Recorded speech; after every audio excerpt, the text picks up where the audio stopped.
Umuwi na tayo, Crisel. Ilang taon ka nang nag-aabang dito sa ibon na sinasabi mo pero ni minsan hindi naman dumating. Mabuti pa, bumalik ka na doon sa bahay ninyo. Tignan mo, grabe na kasakit ang sikat ng araw sa balat. Baka mamaya masunog ka pa eh. Mamamatay na kayo, mga walang hiya kayo, mga asok kayo!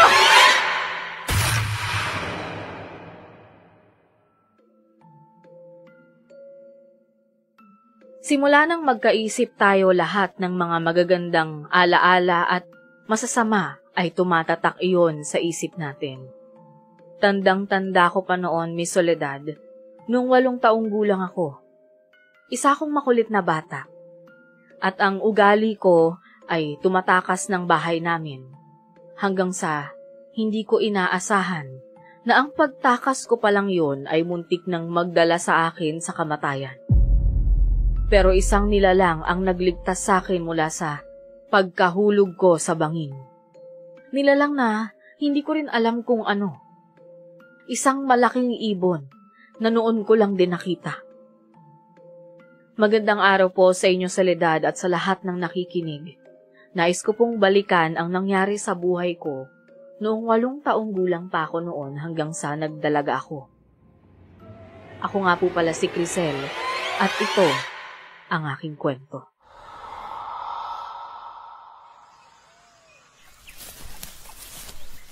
Crisel! Ikaw talagang bata ka, oh! Kung saan-saan kita hinahanap tapos nandito ka lang pala. Hindi mo ba alam kung gaano kadelikado ang parte na to? Merong bangin dyan at kapag nahulog ka, siguradong hindi na kita mahanap. Tay, nahulog na nga ako sa bangin eh. Pero alam nyo ba, Tay, may nagligtas sa akin eh. Ano? Teka, nahulog ka sa bangin? Teka, anong sinasabi mong nagligtas sa'yo? Ikaw talaga, umuwi na nga lang tayo at baka tuluyan ka na talagang mahulog dyan. Kunti mo talagang bata ka, oh. Tay, totoo nga po yung sinabi ko eh. Magpapahangin sana ako dito tapos hindi ko alam may bangin pala eh. Nahulog nga po ako pero Tay, alam nyo, may isang malaking ibon talaga yung sumalo sa akin tapos binalik niya ako dito. Ang galing talaga ng imahinasyon mo, bata ka. Alam mo ba yung mga pelikula, ganun lang mga nangyayari doon eh, palaging ganun. Tay, totoo nga. May malaking ibon nga dyan sa baba ng sige bangin. na. Sige na. Kung meron na, edi sige meron na. Basta umuwi na tayo. Simula ngayon ha, hindi na kita palulubayan kay Mang Meloy. Palagi ka na lang tumatakas eh. Nakakaabala lang po ako kay Mang Meloy. Marami kayang ginagawa yan dito sa farm.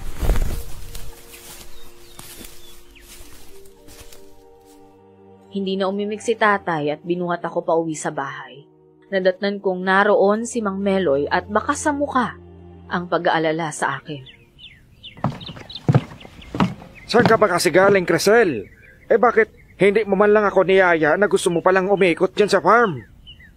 Nakita ko po kasi na nagbubuhat kayo ng mais kaya di ko na po kayo inistorbo.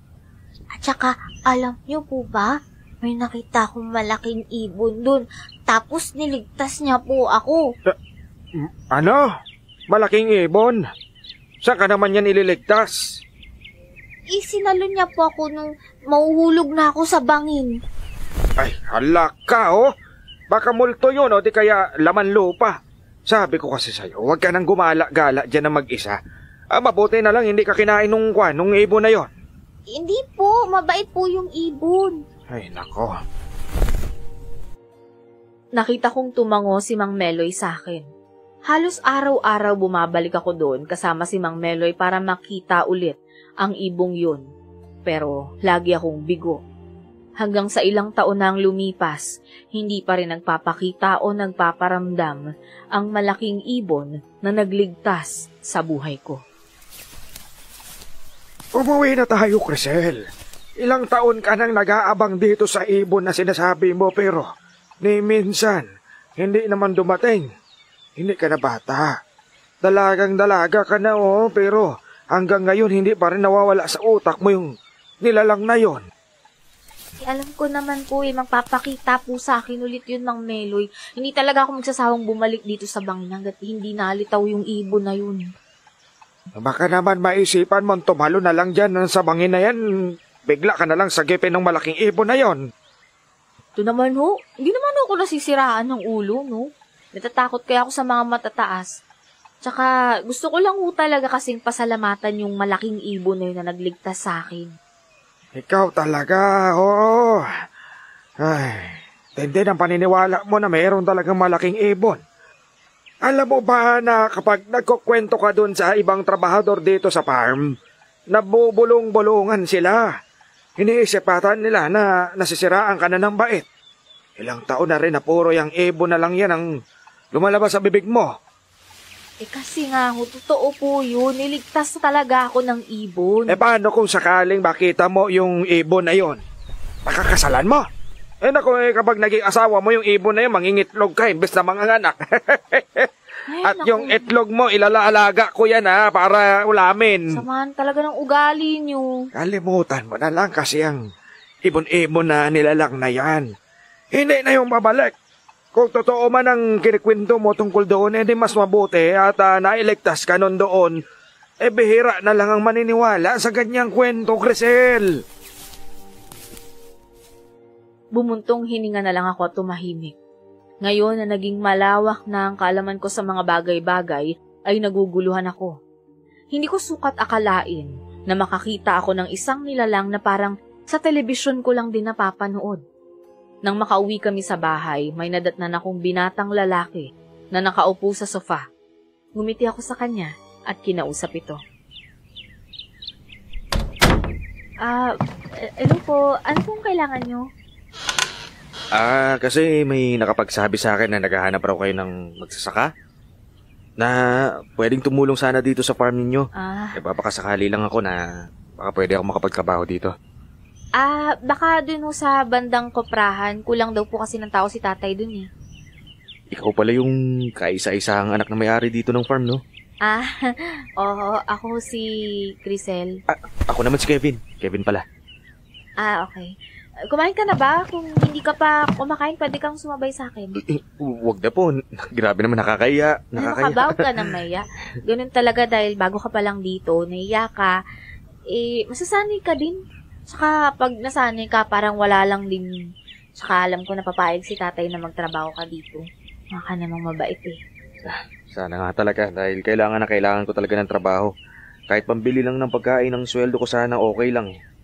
Sobrang hirap kasi naman limos sa lansangan. Ha? Nanlilimos ka? Grabe. Hindi naman nalata sa balat mo, hindi kaya sa mukha mo na dati kang pulubi. Ang puti mo kaya? Hindi, sadyang maputi lang ako simula noon pa. Napailing na lang ako sa sinabi ni Kevin.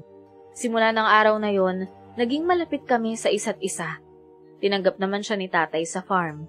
Magaling si tatay sa pagkilatis ng tao at nakikita niyang masipag at mabait si Kevin. Sa tuwing maraming ginagawa si Mang Meloy, ito ang palaging nakakasama ko. Masarap siyang kausap at merong sense of humor, kagaya ni Mang Meloy.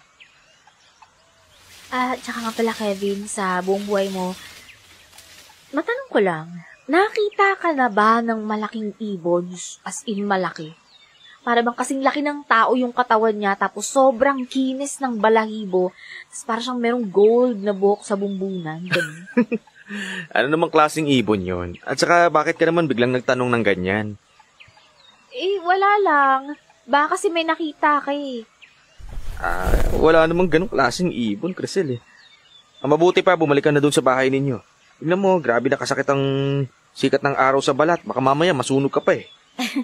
Alam mo, sanay na tong balat ko sa init ng araw, no? Crisel, pinapatawag ka ng tatay mo. Teka lang ako, sandali lang. Kakain na raw kayo ng pananghalian. Bawal paghintayin ng grasya kaya bilisan mo na dyan. At sabay na tayong pumunta ron. Nagpaalam ako kay Kevin at tumakbo sa kinaroroonan ni Mang Meloy. Nakita kong ngumiti sa akin ng matanda at sinulyapan si Kevin na binubuhat ang niyog.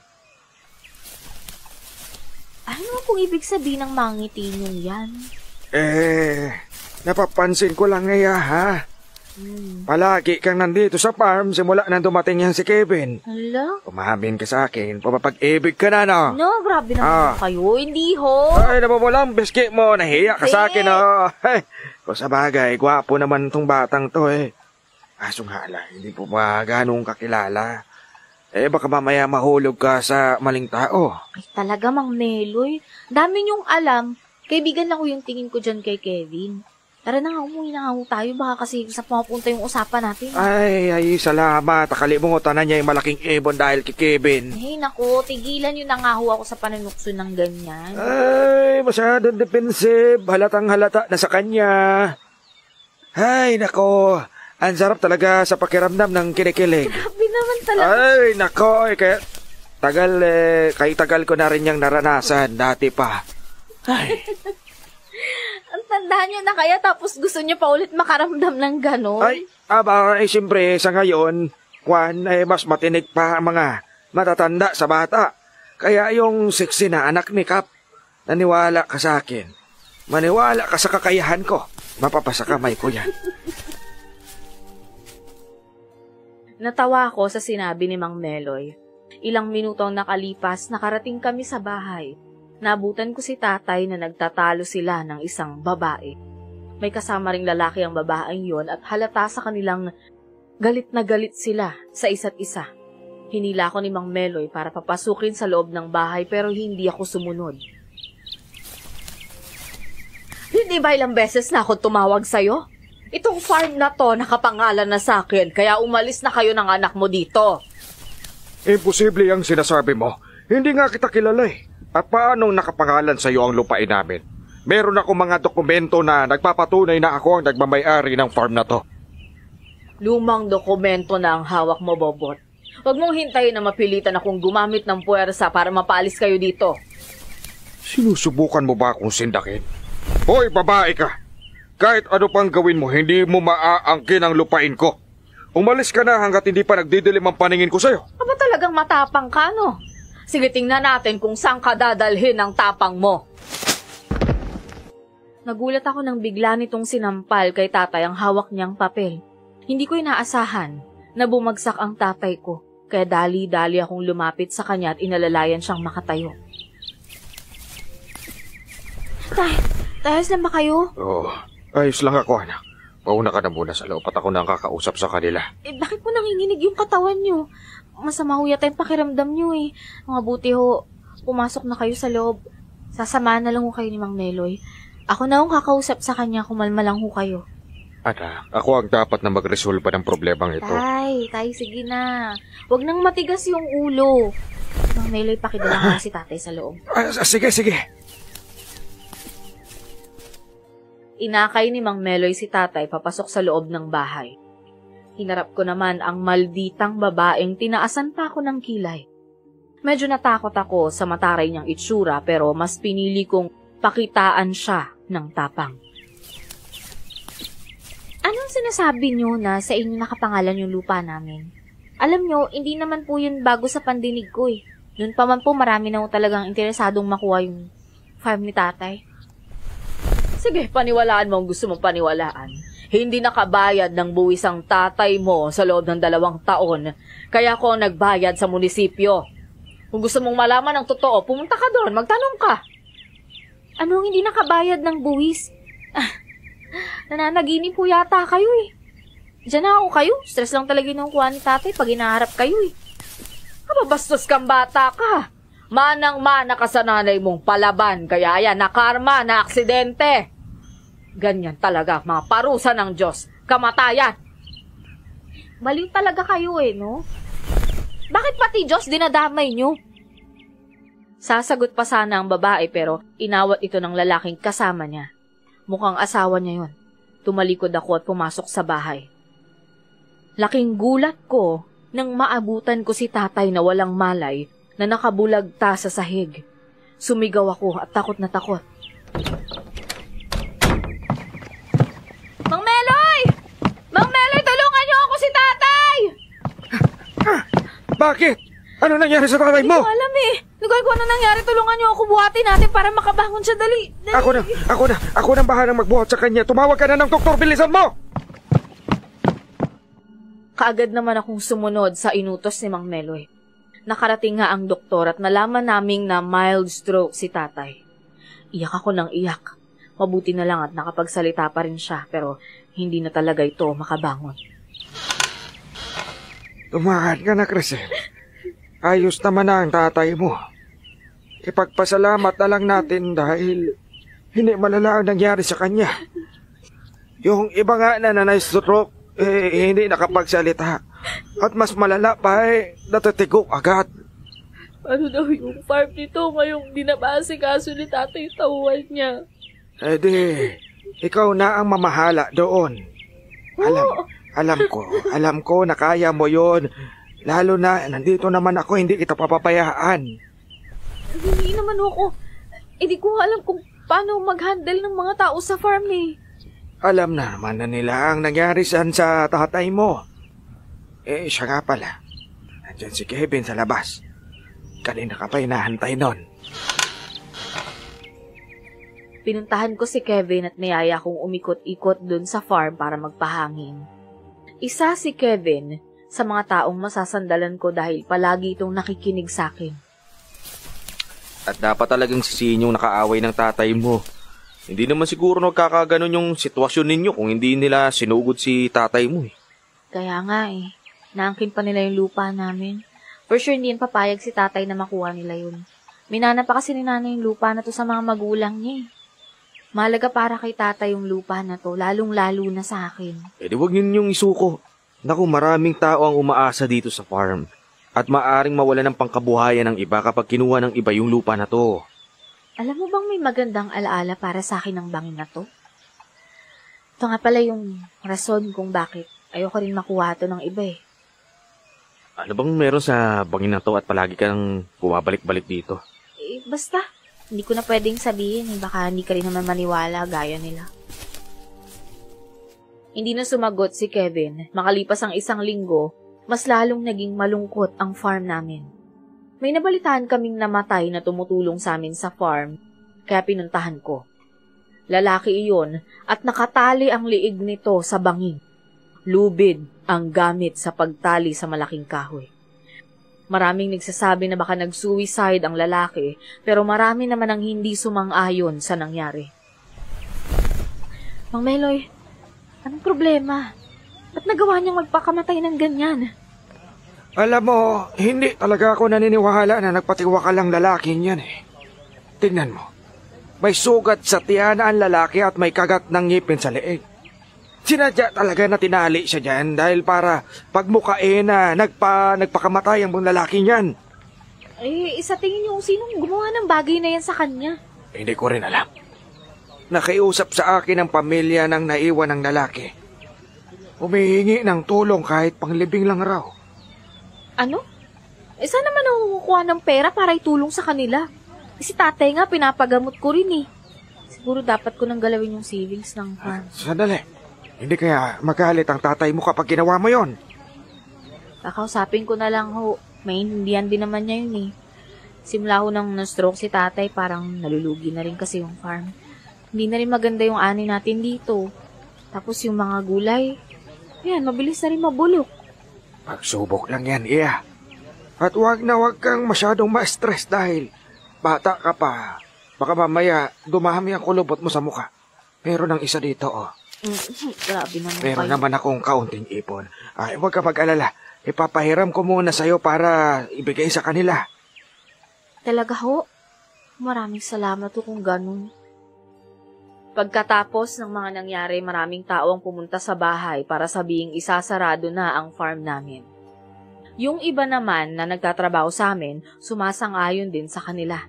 May sinabi pa ang mga ito na baka raw may malignong nakatira sa farm at naniningil ngayon dahil sa masaganang aning nakukuha namin at buhay ng tao ang gusto nilang kapalit. Nang dahil sa farm ninyo, pati ang mga hanap buhay namin sa aming bukid, naapektuhan na rin. Lahat ng niyoga namin namatay na. Galing ata sa farm nyo ang malas at kumakalat sa buong barangay eh. Hindi lang naman ho kayo nahihirapan eh. Hindi ko pwedeng isarado yung farm dahil lang sa paniniwala nyo. Ilang taon na kaming nakatira dun sa farm pero minsan hindi kami nakakita ng maligno dun.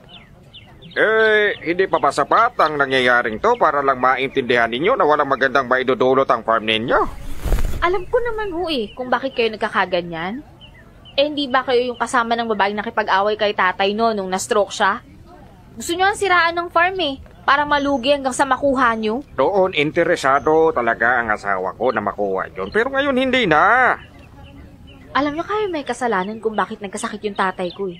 Kung hindi nyo sana siya sinugod dito sa bahay, hindi sana nangyari yun. Oh, aba, naninisik ka pa talaga. Nakipag-usap kami sa kanya ng maayos pero siya tong matigas ang ng ulo. Gusto mo atang ubusin ng maligno ang mga nagtatrabaho dyan sa lupain ninyo eh. Igilan nyo na paninisi sa bata. Bakit ba lahat kayo pabor na isarado ibenta ang farm? Alam natin na maraming naiingit sa kanila dahil masagana sila sa buhay. Kaya yung nangyari sa lalaking yun, baka sinadya siyang patayin para mapag-usapan itong farm. Ay, huwag kang mangialam ditong matanda ka. Palibhasa, kapag ikaw namatay, walang maghahanap sa'yo dahil wala ka namang pamilya eh. Hindi naman ako nangingialam. Pinagtatanggol ko lang itong si Crisel. Walang maligno sa farm mo kahit anumang lamang lupa. Isang aswang ang may gawa noon. Aswang? Paano mo naman nalaman na isang aswang yon? Dahil aswang lang ang maaaring uminom ng dugo ng tao at kakain sa laman loob. Huwag na kayong magsisihan dahil hindi nyo naman alam na baka kayo na pala ang susunod na biktima. Teka, uso pa po ba ang aswang sa panahon na to? Matagal na akong natutulog dun sa lansangan pero hindi pa ako nakakakita ng aswang. Kahit na ako parang hindi ako makapaniwala eh. Ang mabuti pa, pumasok ka na dun sa loob at ako na lang ang bahalang magpaalis sa mga tao dito. Kevin, samahan mo itong si Crisel. Sige po. Dinala ko ni Kevin sa loob ng bahay. Mas lalong lumakas ang boses ng mga tao nang marinig na aswangan ng bibiktima. Lahat nagsisisihan, natatakot at hindi alam kung anong gagawin. Isang araw, nagulat naman ako nang may kumatok sa kwarto ko ng sobrang aga. Pinagbuksan ko yon at si Mang Meloy ang bumungad sa akin. Oh, Mang Meloy, ano po ginagawa niyo dito? May iaabot lang sana ako sa'yo. Ano yan? Ito. Kaunting tulong daw galing dun sa mag-asawa. Maaga silang naparito at kinabos na yung tatay mo. Naiya naman ako na hindi ko sila papasukin sa loob ng bahay. Humingi pala sila ng tawad. Mang Meloy naman eh. Bakit niyo tinanggap yung bigay nila? Alam niyo naman po na sila may kasalanan kung ba't nagkaganon si tatay, di ba? Pinilit sa akin. Ang sabi, abot ko na lang daw sa'yo. Saka sabi pa na hindi na raw sila interesado doon sa lupa. Napag-usapan na raw nila ng tatay mo. At handa na raw silang tumulong para mapabangon itong farm. Hindi ko matatanggap yung pera nila. Ibalik niyo na yun sa kanila. At sasabihan ko si tatay na huwag nang harapin ang mag-asawang yun. Wala ka na rin namang magagawa. Yung hardinero natin, natagpuan kaninang umaga na wala ng buhay. Doon sa may bangin. Sige, paano mo sila matutulungan kung wala kang pera? Yung hardinero natin? Si Isboy? Natagpuan na siyang patay? Oo. Kanina lang siya nakakita. Si Kevin mismo ang nakakita sa kanya, Crisel. Yung mga negosyante sa palengke na nagtitinda ng mga gulay umatras na silang lahat sa pagbili ng gulay natin. Para akong nawala ng lakas nang marinig yon. Bumagsak sa sahig ang katawan ko. Nagdadalawang isip pa ako kung dapat kong tanggapin yung pera kaya pinatago ko muna yun kay Mang Meloy. Hanggang isang araw, muling bumalik ang mag-asawa sa bahay namin. At sa pagkakataong yon, kinausap ko sila ng masinsinan. Alam ko naman na hindi maganda ang una natin pagkikita. Alam ko rin na nakakasakit ako dahil sa mga pinagsasabi ko sa iyo doon. Pasensya ka na talaga, iya. Sobrang pinagsisisihan namin ng asawa ko ang mga nagawa namin. Hindi ko alam kung maniniwala ako sa inyo eh. Baka yung tulong na binibigay nyo sa amin, may kapalit pala sa huli. Kung hindi kayo sumugo dito at inaway si tatay, hindi naman siya magkakaganyan eh. Naiintindihan ko naman ang galit mo, pero sana naman, Huwag mo nang tanggihan ang tulong namin. Alam namin na nalulugi na itong farm. Kagaya mo, gusto rin namin makatulong sa aming kapwa. Ayoko sanang maging bastos ha. Pero kung pwede ho, umalis na kayo. May pag-uusapan pa ho kami ni tatay. O, sige. Tara na, Greta. Sinusubukan lang naman naming bumawi sa kamaliang nagawa namin, Iha. Halos gabi-gabi hindi ako nakakatulog ng maayos. Dahil sinisisi ko ang sarili ko sa nangyari sa tatay mo. Dapat lang naman ho talaga na makonsensya kayo. Dahil kayo naman talaga yung may kasalanan nito eh. Oo, alam ko. Kaya sana tanggapin mo na ang perang binibigay namin. Obligasyon ko na ipagamot ang tatay mo dahil na-stroke siya sa galit sa akin. Hindi na ako umimik pa at hinatid na sila ni Mang Meloy sa labas. Si tatay naman, tahimik lang habang nakatingin sa akin. Kahit na na-stroke siya, diretso pa rin itong magsalita. Hindi kagaya ng iba na nahihirapan o di kaya nauutal. Kamusta na yung pakiramdam niyo? Medyo umayos na rin naman. Binilan rin pala ako ni Greta ng gamot. May tiwala ho kayo dun sa mag-asawang yun? Baka mamaya maarte lang pala na mabait yung mga yun eh. Pero tuso pala. Alam niyo tayo, sa panahon ngayon, hindi na pwedeng magtiwala sa mga tao, lalong-lalo na kung lupa yung usapan. Hayaan mo sila. Sa akin naman ang original na dokumento nito, kaya wala silang mapapala kahit na magpanggap pa ang mga yon. Basta't buhay tayong dalawa, wala tayong pwedeng ipag-alala. Wala rin pwedeng umangkin dun sa farm natin kundi tayo lang. Nabalitaan niyo na ho ba yung nangyari sa hardinero natin? Oo. Inabutan na rin nila Greta at ni Butsoy ang pamilya ng hardinero natin. Galing din naman ng mag-asawang yun, no? Kung kailan nagipit talaga tayo, tsaka sila naging mabait. Parang alam ko na kung anong ending na ito, eh. Masyado ko namang advance mag-isipan na. Sinasabi ko sa'yo, wala silang mapapala sa lupa ng nanay mo kahit ano pang gawin nila dahil ikaw ang tagapagmana noon. Tay, matanong ko nga lang ho. Dati niyo na ba silang kakilala? Kakilala lang ng nanay mo. Maya-maya pa dumating naman si Kevin at kasama nito ang matandang babae.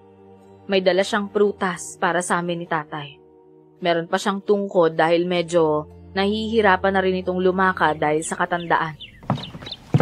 Aling Nemya, sana hindi na ho kayo masyadong nag-abala na magdala pa ng prutas dito kila Crisel. Marami namang prutas dun sa farm eh. Mabubulok din naman ito sa bahay, kaya ayos lang. Isa pa, ay gusto ko rin kamustahin itong si Bobot. Sa nakikita ko, mukhang nagiging maayos ng kalagayan niya. Opo. Pero itong mga paa ko, hindi pa rin maikilos. Nagpapahilot na nga ako pero hindi pa rin bumabalik sa normal. Kahit paano, dapat kang magpasalamat sa Diyos dahil yan lang ang nangyari sa'yo. Buhay ka at nakakapagsalita ka pa. Kaya nga po Mabuti pa, tapal mo itong mga dahong dala ko dyan sa paa mo. Ay makakatulong ito sa pagsipsip ng mga hangin-hangin dyan. Isa ito sa mabisang makapagtatanggal ng pananakit ng katawan. Gano'n po ba? Saan nyo naman po ito nakuha? Ay doon, sa kagubatan. Hinanap ko yan mga alas 5 ng umaga kanina para hindi pa mainit. Dapat kasi araw-araw kang hinihilot para yung mga ugat mo sa paay makaramdam. Ganun po ba? Tuwing Sabado at Linggo lang po ako hinihilot Kung ayos sa'yo, ako na lang ang manghihilot. Tulong ko lang, hindi mo naman kailangang magbayad. Talaga po? Naku, mas maganda naman po talaga yan. Ay sige, hihilutin na kita ngayon. Nagustuhan naman ni tatay ang paghilot ni Aling Nemya sa kanya. Wala akong alam sa bagay na to pero masasabi ko na malaki ang maitutulong nito kay tatay dahil parang nakakahinga ng maluwag si tatay tuwing pinipisil siya ng matanda. Aling Nemya, dati ba kayong manghihilot? Oo, mga 15 anyos pa lang ako, marunong na akong manghilot. Kakilala rin pala ng tatay mo yung asawa ko dati. Hiwalay na raw kayo nun Bakit naman po? Ay, naku, masyadong babaero. Hindi na ako nakati, sinuko ko na sa babae niya. Ay, tsaka nga pala, mayroon ba kayong bisita kanina?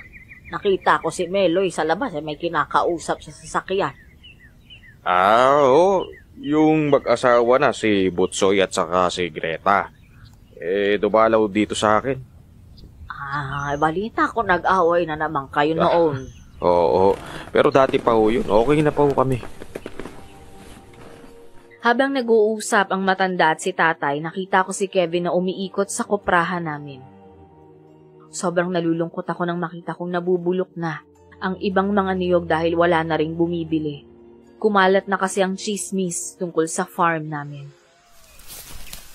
Alam mo, kaya ayokong bumupunta ka dito kasi alam ko na malulungkot ka na naman. Sayang naman kasi yung mga niyog, wala nang bumibili. Dati-rati, kinukulang pa nga yung mga to eh. Pagsubok lang yan. Malalagpasan nyo rin yan, Crisel. Marami rin kasing umaatras ng mga buyers eh. Hindi ba nakita mo na rin yung mag-asawang dumadalaw sa bahay? Oo, bakit naman? Kung ikaw ba yung tatanungin ko, dapat ba pagkatiwalaan ko sila? Ewan ko. Ewan ko sa'yo. Ikaw naman ang makakapag-desisyon yan eh. Kung sa tingin mo, mabait sila, edi pagkatiwalaan mo. Pero kung sa tingin mo naman, nagpapanggap lang, edi hayaan mo na lang. Makipaglaro ka lang kung gusto nila. Galing mo namang mag-advise. Napangiti sa akin si Kevin. Hanggang sa nagtuloy-tuloy ang paghihilot ni Aling Nemya kay tatay. Sobrang galing niya dahil kahit papano nakakatayo na si tatay. Isang gabi naisipan kong lumabas ng bahay para magpahangin. May namataan akong malaking ibon na nakatago sa puno. Nang makita ko nung ibon, mabilis siyang lumipad papunta sa farm, kaya tumakbo ko para sundan yun. Hanggang sa dinala ko sa bangin. Nakita ko ang ibon na pumasok sa mga malalaking kakahuyan at susundan ko pa sana, pero biglang lumitaw ang matandang babae. Aling Nemya, anong ginagawa niyo rito? Hindi ba dapat ikaw ang talongin ko ng ganyan? Ba't ka ba nandito gabing-gabi na? Ay, kasi may sinusundan akong malaking ibon eh. Papunta yun dito. Nakita mo yung ibon? Opo. Aling Nemya, kayo ho ba yung malaking ibon? Tagal ko kayo hinahanap eh. Sabi ko na nga ba may kakaiba talaga sa ibon na nagligtas sa akin eh. Hindi lang pala sa pelikula nangyayari yung magpapalit bilang tao. Teka, hindi ko naiintindihan ang mga sinasabi mo, Iha. Ako ho, yung niligtas nyo, yung muntik nang mahulog dyan sa bangin. Aling Nemya, maraming salamat. Naku, alam niyo, utang ko talaga sa inyo yung buhay ko eh. Nakilala ko na rin kayo sa wakas. Matagal ko na ho kayong gustong makita.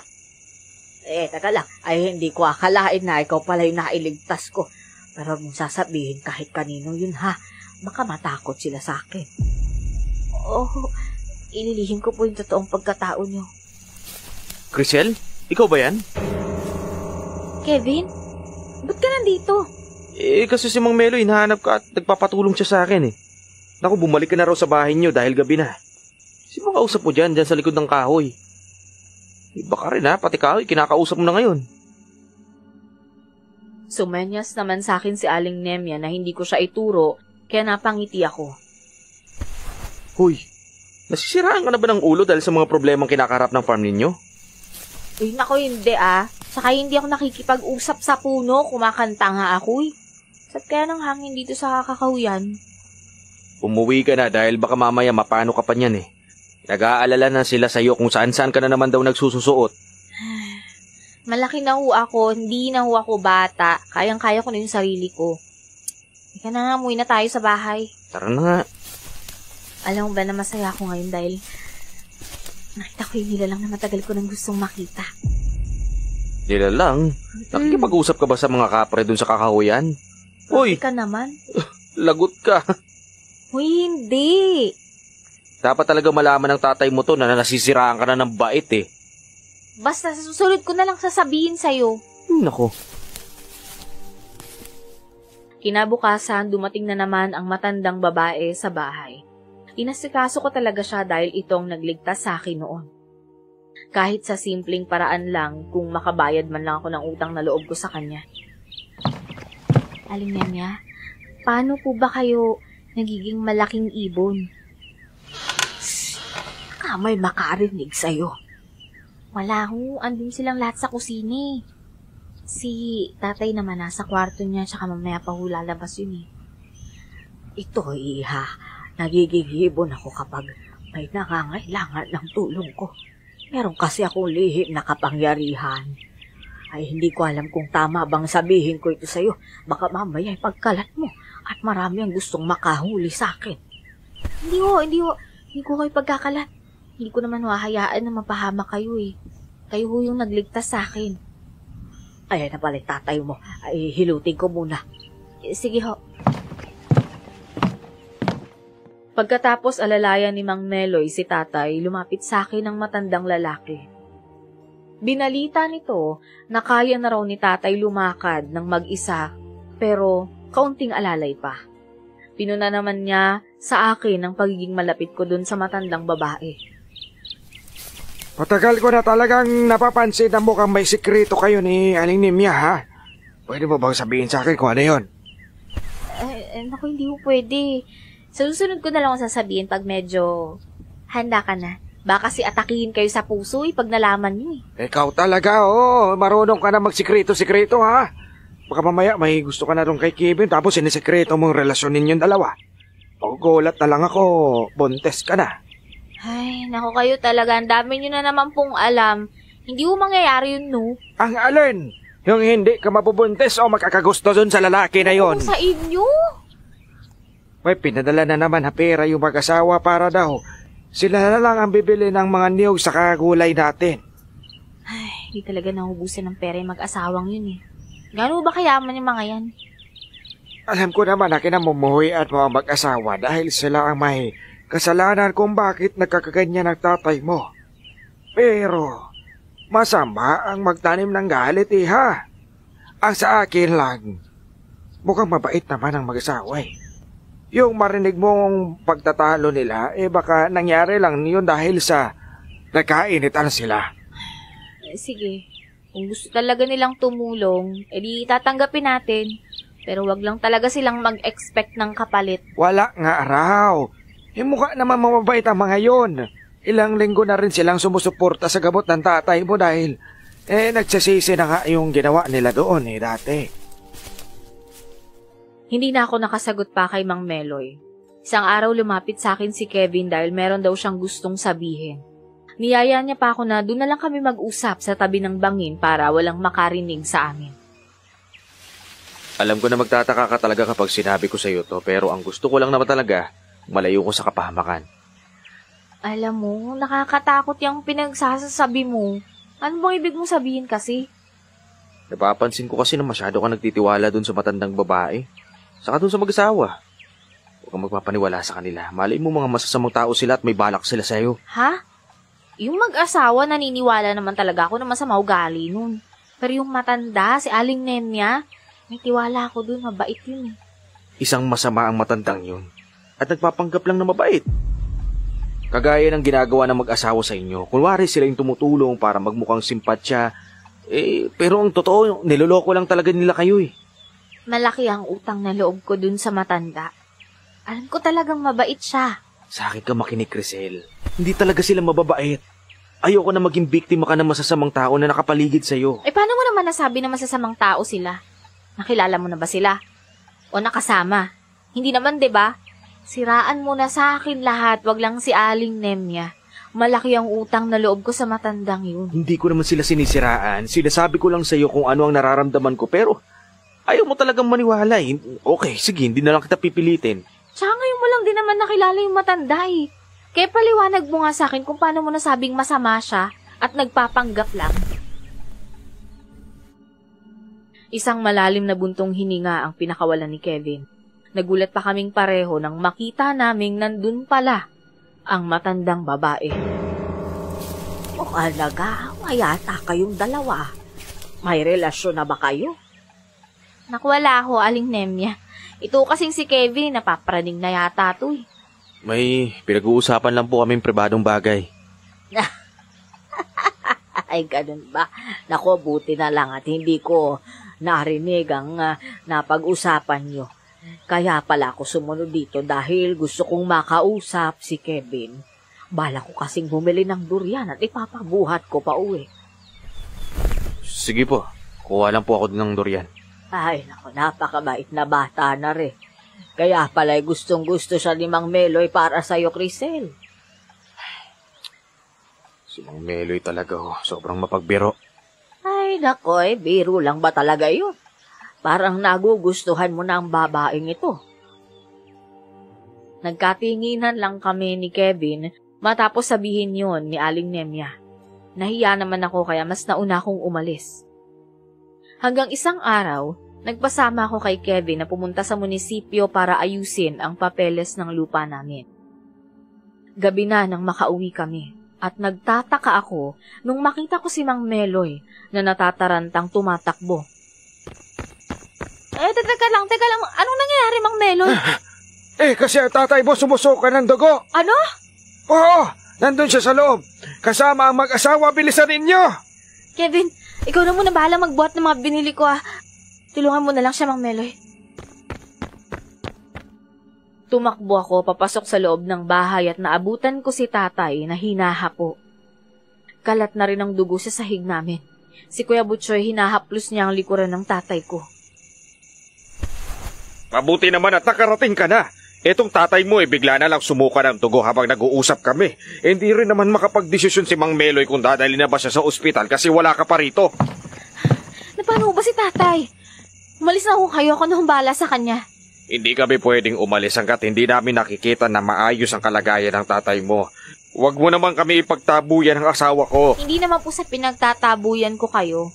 Gusto ko lang unang privacy para makausap yung tatay ko. Tsaka tumigil na rin naman siya sa kakasuki, kaya pwede na ako kayo umalis. Crisel, baka gusto mong dalhin sa ospital ang tatay mo. Nandun ang sasakyan sa labas, pwede niyong gamitin yon. Huwag na kayo mag-abala pa. Kanina pa kayo nandito at buong araw niyo na rin akong ginaasikaso. Umuwi na kayo. Maraming salamat nga pala sa pagkain mga dala ninyo. Walang problema, basta ikaw. Alam mo naman na gagawin namin lahat para makabawi sa'yo. Mukhang gusto na rin ni Bobot na magpahinga. Umuwi na tayo, Crisel, at alagaan mong mabuti ang tatay mo, iya. Tumango lang ako sa kanila at sinundan ng tingin ang mga ito habang papalabas ng bahay. Tiningnan ko ng masama si tatay at naintindihan naman ito kung anong ibig sabihin ng titig ko sa kanya. Sila ang kusang pumunta dito at alagaan ako. Paulit-ulit nilang sinasabi sa akin na nagsisisi sila sa mga nangyari. Kung may babalik pang araw nila ang oras, di sana hindi na lang daw nila ako inaway. Tayo naman Nandito naman si Mang Meloy Kayang-kaya naman kayong alagaan ng matandang yun tapos ipapaalaga pa kayo sa iba. Narinig ko yun, ha? Kung makatawag kayo sa akin na matanda, maedad lang Ang sama naman pakinggan na matanda. Seryoso ako. Dapat kasi hindi nyo na hinayaan na asikasuhin nila si tatay Kita nyo na yung nangyari. Baka magulat na lang isang araw namatay na lang kayo dahil sila yung nag-alaga sa inyo. Ganun ba talaga mga tingin mo sa kanila? Mga mamamatay tao. Bumabawi na nga ang mga yun tapos nagagalit ka pa riyan. Kaya ako nagalit dahil sumuka kayo ng dugo. Na paano ba kayo? Basta bigla na lang sumaba ang pakiramdam ko. Ibang parang hinuhukay itong tiyan ko tapos sumuka ako ng dugo. Biglang lumabas Sigurado ako na sobrang init kaya nagkaganon ako. Ay, naku, ang kulit niyo naman kasi. Sige naayos ko na pala yung papeles dun sa munisipyo. Hindi naman raw totoo yung pinapakita nilang papel sa atin na sa kanila na raw nakapangalan yung lupa natin Kaya nga sinasabi ko sa iyo na huwag ka na mag-alala. Alam mo, mabuti pa, Belo dalhin mo nga ako sa kwarto dahil gusto ko nang mahiga doon sa malambot na kutsyon. Sige po. Nilinis ko ang mga dugo sa sahig at tinulungan ako ni Kevin. Hanggang ngayon naiinis pa rin siya dun sa mag-asawa. Patuloy niya pa rin akong kinukumbinsi na layuan ko pati ang matandang babae. Pagkatapos ng mga nangyari, nagawa pa rin ng tatay mo makipagkaibigan sa mga yun. Ay, naku. Kaya nga narinig mo naman, 'di ba? Sinasabihan ko na nga na wag nang kausapin yung mag-asawa. Ay na talaga makinig. Alam mo, sa tingin ko may ginagawa talaga yung dalawa na yun kaya sumuko yung tatay mo ng dugo eh. Ha? Imposible naman na hindi sabihin ni tatay kung sakaling may ginawa yung mga yun sa kanya. Narinig ko kasi, binigyan daw nila ng pagkain ng tatay mo. O, eto advice ko lang. Pagbilinan mo yung tatay mo na wag tatanggap ng pagkain galing sa mga yun. Oho, pagsasabihan ko siya. Sige ho. Maya-maya biglang dumating ang matandang babae para hilutin si tatay. Si Kevin ang unang nakipag-usap sa kanya. Aling Nemya, sumama kasi ang pakiramdam ng tatay ni Crisel kaya hindi daw siya magpapahilot ngayon. Sabi niya sa akin kahapon, babalik ako dito ngayon dahil ipahilot nga raw niya yung likuran niya. Sumasakit daw kasi sa sobrang kakahiga. Sumukaw kasi siya ng dugo kaya siguro mas mabuti hayaan na lang po muna natin. Pagpahingin po muna natin si tatay. Kaya nga po baka kapag hinilot niyo siya sa likuran, mas lalo siyang sumuka. Sige. Pero kaya rin naman ako nandito dahil may sadya ako sa'yo, Crisel. Ano yun? May pabor lang sana akong hihingiin. Alam ko naman na hindi mo ako matatanggihan Sige ho, sabihin niyo lang ho. Sakit ang ulo ko. Mabuti pa, magpahinga ka na lang. Mamaya mo na kausapin to si Aling Nemya, baka ikaw naman yung magkasakit Nakakatuwa namang isipin na sobrang nag-aalala ang binatang ito. Mabuti pa sumunod ka na lang sa sasabihin niya, Crisel. Napagod po kasi si Crisel sa pag-aasikaso ng mga papeles doon sa munisipyo Kaya sigurado ako dahil doon yun, kaya sumasakit yung ulo niya. Aling Nemya, bumalik na lang po kayo bukas ng umaga. Hindi naman nakatiis si Kevin kaya hindi lumabas ng kwarto at inalagaan niya ako. May tiwala naman ako sa kanya kaya hinayaan ko na siya. Sabihan mo lang ako kapag may mga kailangan ka Dito lang ako may higa sa sahig. Uy, baka lamigin ka dyan. Kumuha ka na lang ng kumot tsaka unan dito. Naku, nasanay na akong matulog dito sa sahig. Diba nga, sinabi ko sa'yo na laking lansangan ako. Saka, Crisel, baka pwedeng layuan mo ni matandang yun. Alam mo, may kutob kasi ako na hindi maganda ang hihingi na pabor niya sa'yo Hindi ko pwedeng gawin yun. Hindi mo kasi naiintindihan Pero may rason ako kung ba't ayaw kong sumama yung loob sa akin ng matanda. Bakit ba kasi? Gaano ba kalaki yung utang na loob mo sa kanya para hindi mo siya pwedeng layuan? Minsan na niya kasing nasagip yung buhay ko nung bata pa ako Napakunot ng noo si Kevin dahil sa sinabi ko. Sa totoo lang, nagdadalawang isip din ako kung dapat ko bang sabihin sa kanya yung nangyari o hindi. Inaamin ko na medyo nahihiya na ako magkwento ngayon tungkol sa malaking ibon na sumagip sa buhay ko. Crisel, sabihin mo na kasi paano niya pa sinagip yung buhay mo? Hindi mo sabihin Kasi alam ko na hindi ka rin naman maniniwala Masasayang lang yung oras ko sa kakakwento tapos sa huli pagtatawanan mo ko kagaya ng iba. Maniniwala ako sa sasabihin mo. Ikwento mo lang, handa ako makinig. Okay, sige. Pero atin-atin lang to Nung bata kasi ako, muntik na akong mahulog sa bangin dun sa farm. Tapos, may isang malaking ibon na sumalo sa akin. Niligtas niya ako. Matagal na panahon ko rin hinanap yung nilalang na yun hanggang sa natuklasan ko na yung ibon pala na nagligtas sa akin ay si Aling Nemya. Si Aling Nemya yung ibon na nagligtas sa'yo? Oo, siya nga. Kaya yun yung dahilan kung ba't hindi ko siya pwedeng tanggihan kung ano man yung hingin niya. Kung hindi dahil sa kanya, baka patayin na ako. Ganun ba? Nakita kong tumalikod si Kevin. Halatang hindi nga siya naniniwala sa kwento ko kaya naman inirapan ko na lang siya. Huminga ako ng malalim at natulog. Kinabukasan nang magising ako, wala na siya sa sahig.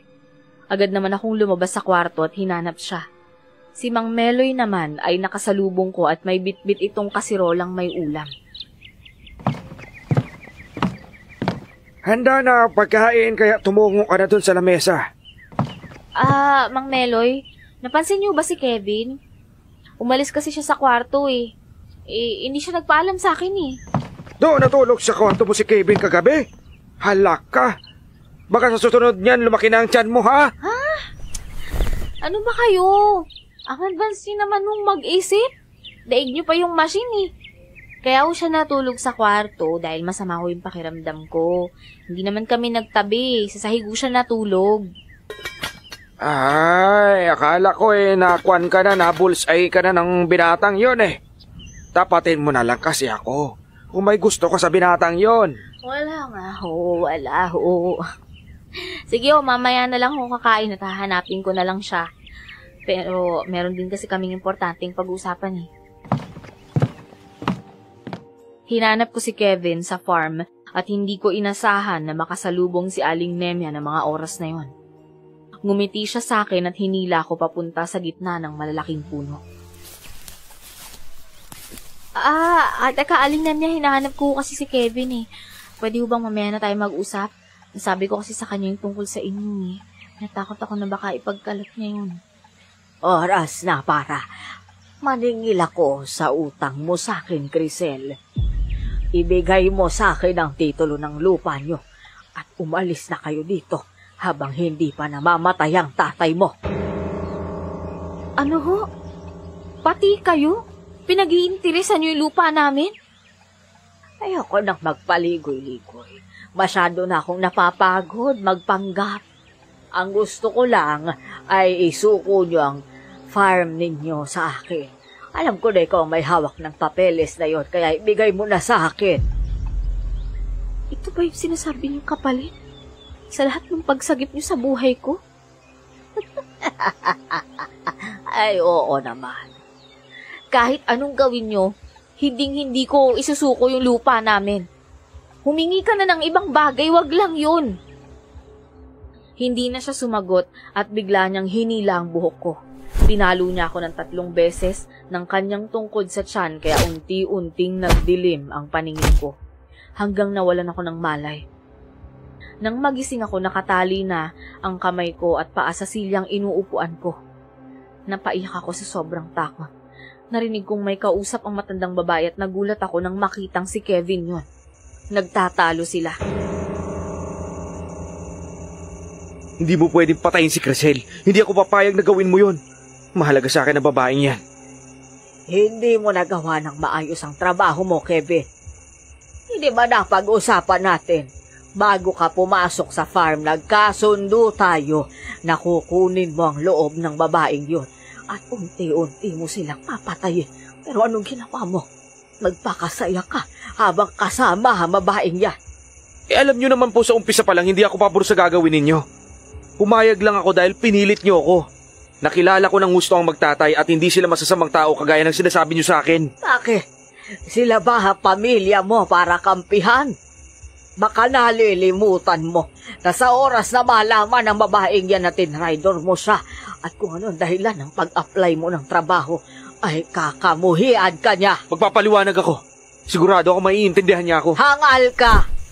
Nagkakagusto ka ba sa isang tao? Wala kang mapapala sa kanya at isa pa hindi niya matatanggap kung ano ka kapag naalaman niya ang pagkatao mo. Nang malaman niyang ikaw ang ibon na nagligtas sa kanya, hindi siya natakot. Hindi rin siya nag-isip ng kung ano tungkol sa'yo bagkus mas pinili niyang itago yon. Sa tingin ko naman, makikinig siya sa sasabihin ko. Alaga? Gaano ka kasigurado? Napapakinggan ka niya. Hindi ka talaga nag-iisip. Ayaw mo bang maging malakas? Dahil doon, naging klaro sa akin ang lahat. Matagal na palang magkakilala sina Kevin at Aling Nemya. Kaya pala paulit-ulit niyang sinasabi na layuan ko ang matanda. Dahil magkasabwat pala sila. Nawala ang tiwala ko sa kanya. Ang dating paghangang nararamdaman ko ay napalitan ng galit at puot. Gising ka na pala, Crisel. Unang-una sa lahat, gusto ko magpaliwanag sa'yo. At ano ipapaliwanag mo? Narinig ko naman yung mga pinag-usapan niyo eh. At isa lang ang naiintindihan ko. Yun ay tinrider mo ko kagaya ng matandang yan. Pasensya ka na.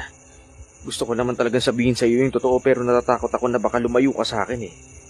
Hindi totoong si Aling Nemya ang ibon na nagligtas sa iyo. Niloko ka niya. Ano? Paano hindi siya? Dahil hindi naman talaga niya kaya maging isang ibon. Nagpapanggap lang siya para maniwala ka na sa ganun eh mas makuha niya yung loob mo. Isang napaka matalinong desisyon yung ginawa mo na hindi mo sinuko sa kanya ang papeles ng farm ninyo. Tama si Kevin. Hindi nga ako ang ibong nagligtas sa'yo. Sinakayan ko lang ang sinabi mo.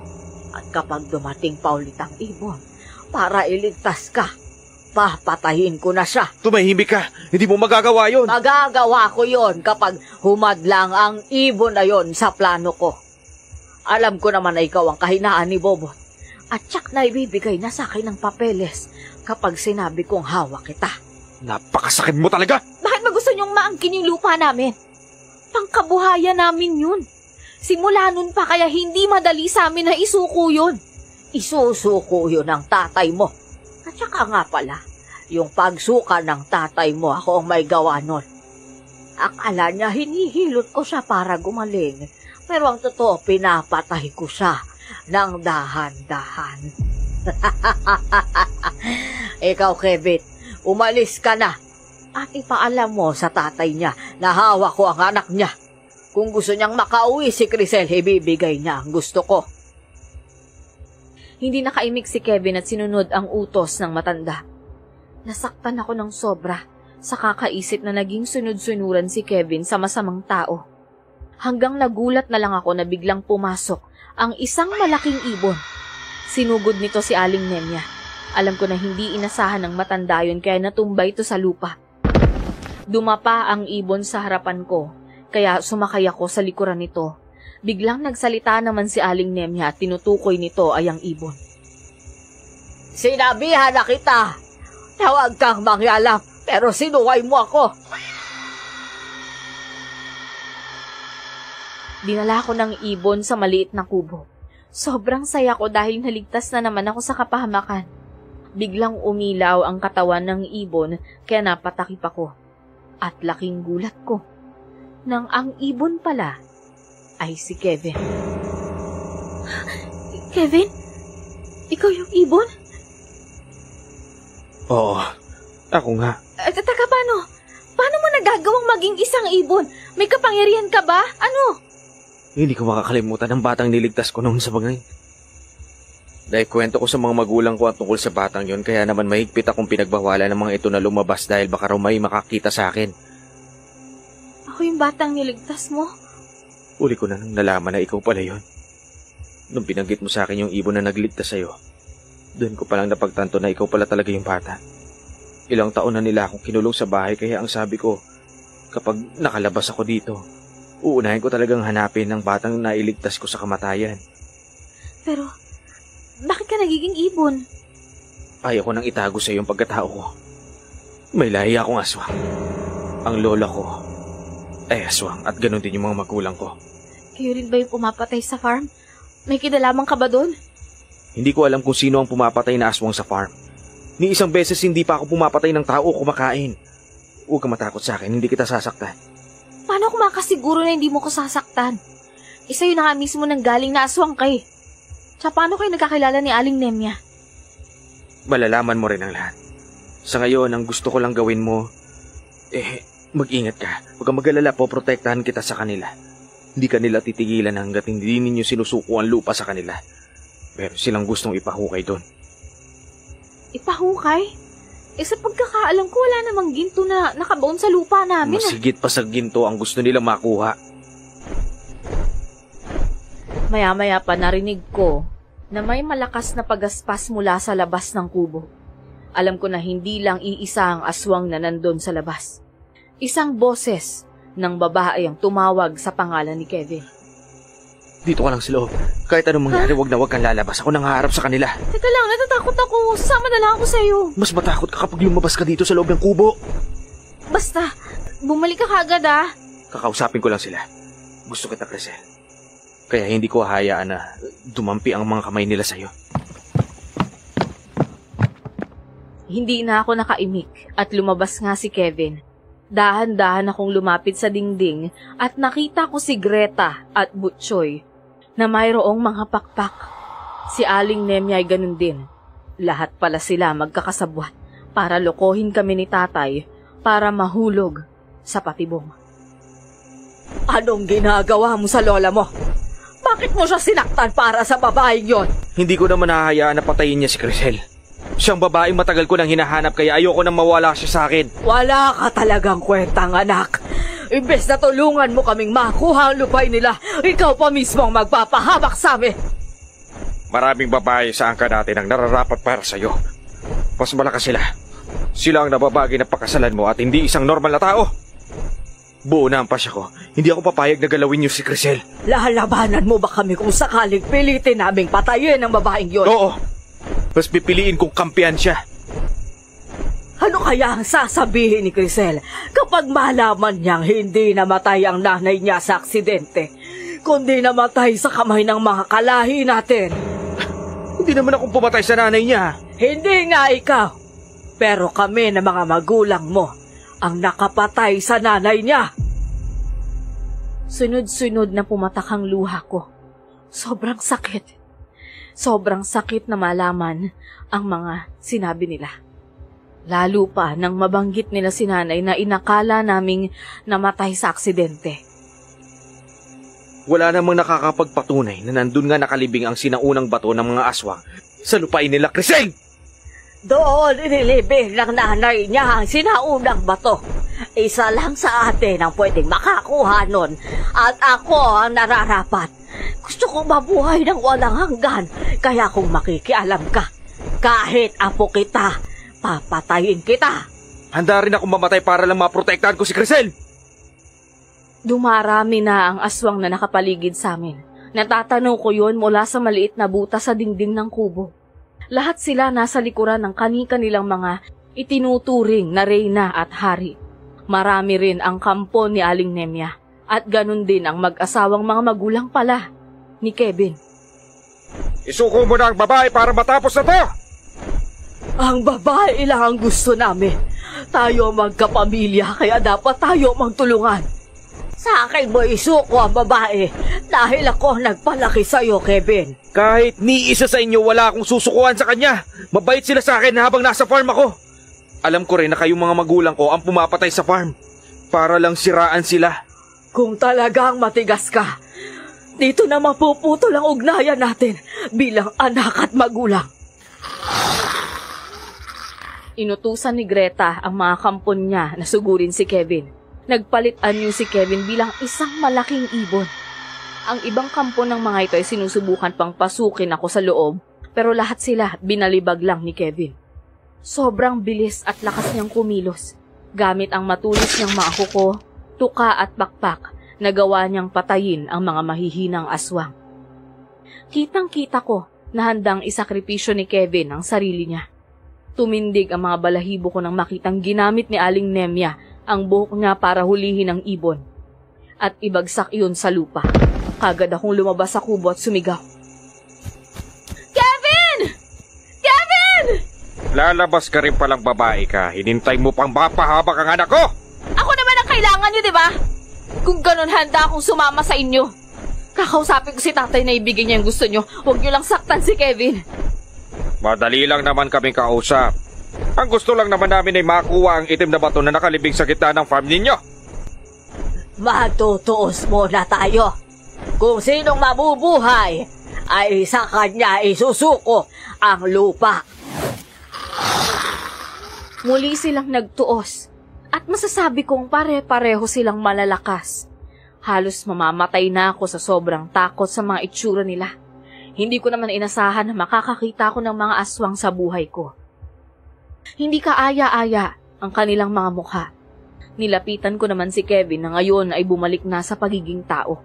Tinulungan ko siyang makatayo. Napansin ko ang sugat niya sa tagiliran na tumama sa matulis na kawayan kung saan siya binagsak ng lola niya. Umalis ka na at tumakas, Crisel. Hindi, tatakas tayo ng sabay. Hindi kita iiwan dito. Hindi mo kailangang iligtas. Marami akong pagkakamali na nagawa sa'yo. Kung noon ko pa sinabi sa'yo na kung ano yung mga pakay nila, baka hindi umantong sa ganito yung sitwasyon. Galit ako sa'yo, pero hindi kita kayang iwan dito. Nasaktan ka nila dahil sa pagtatanggol mo sa akin eh. At ayokong isipin mo na makasarili ako. Hindi ka makasarili. Kailangan mo nang umalis at humingi ka ng tulong sa mga tao. Hindi ko sila kayang labanan dahil malalakas sila. Pare-pareho tayong mamamatay dito.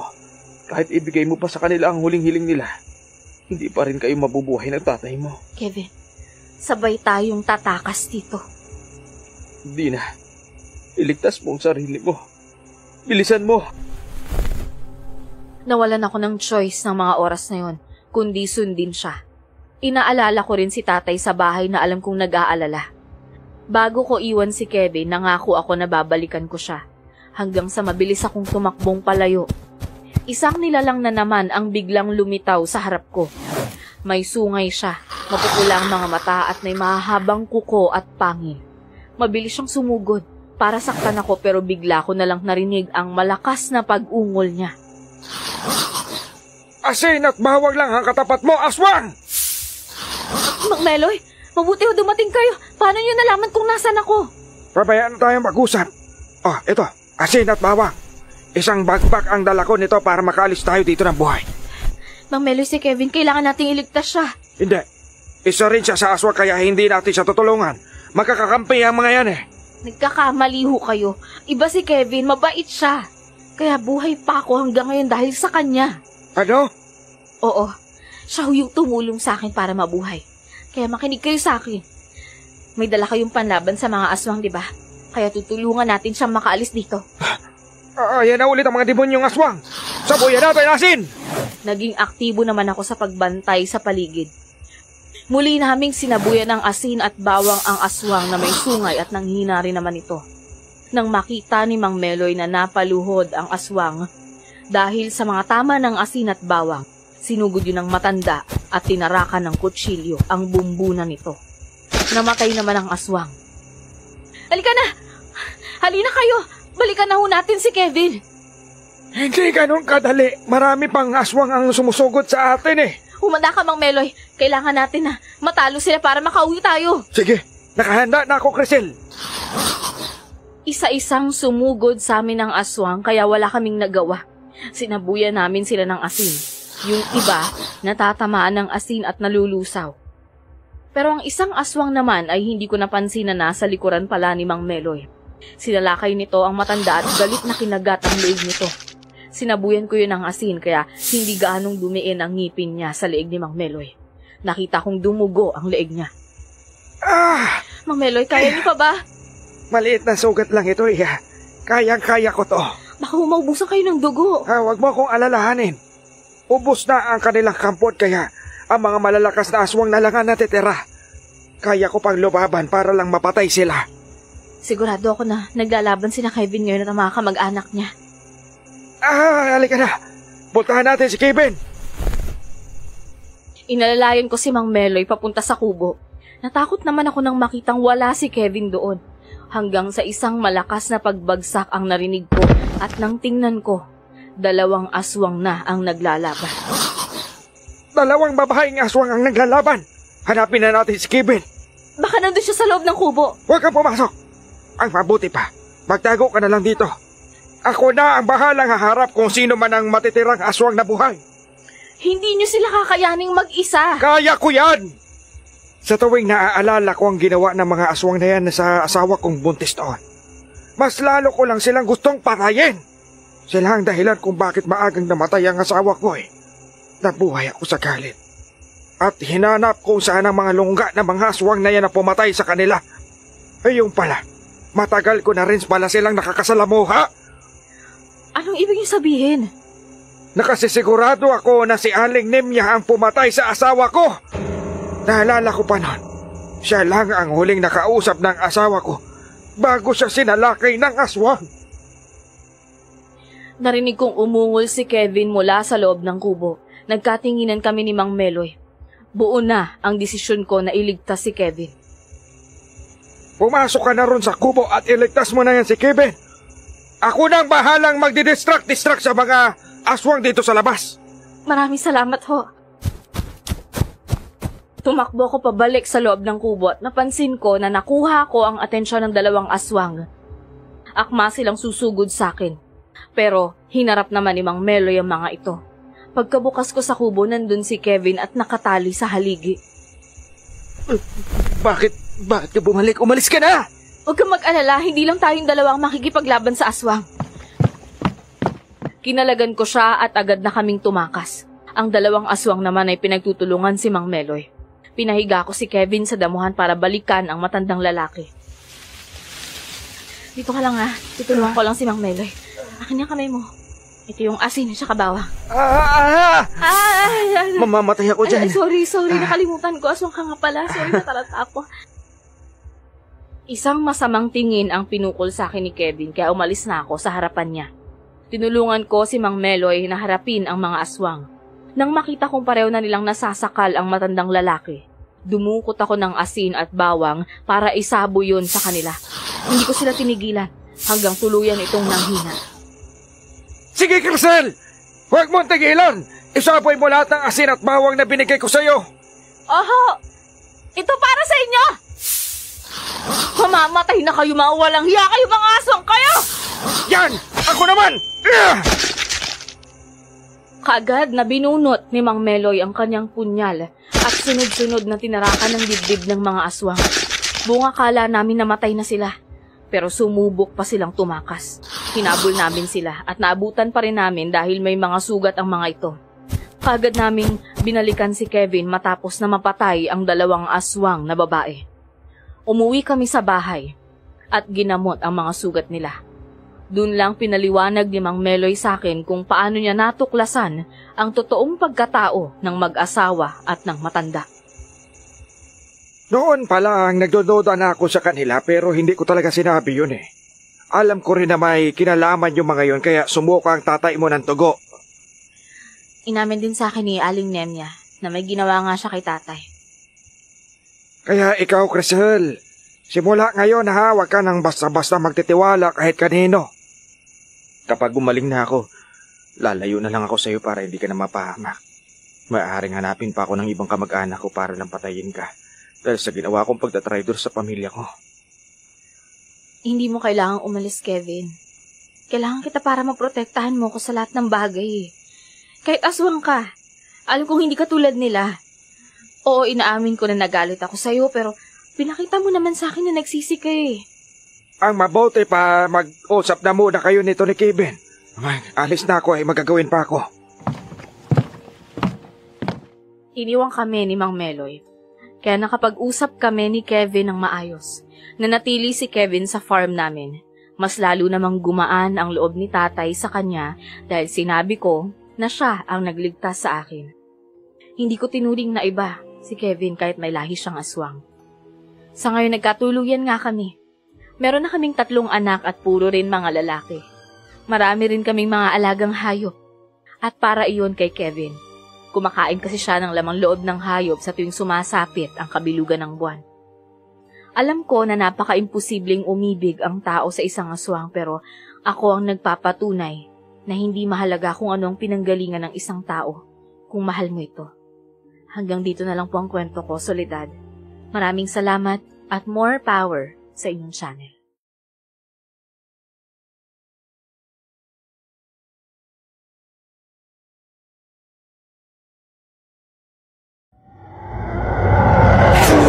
Umuwi na tayo, Crisel.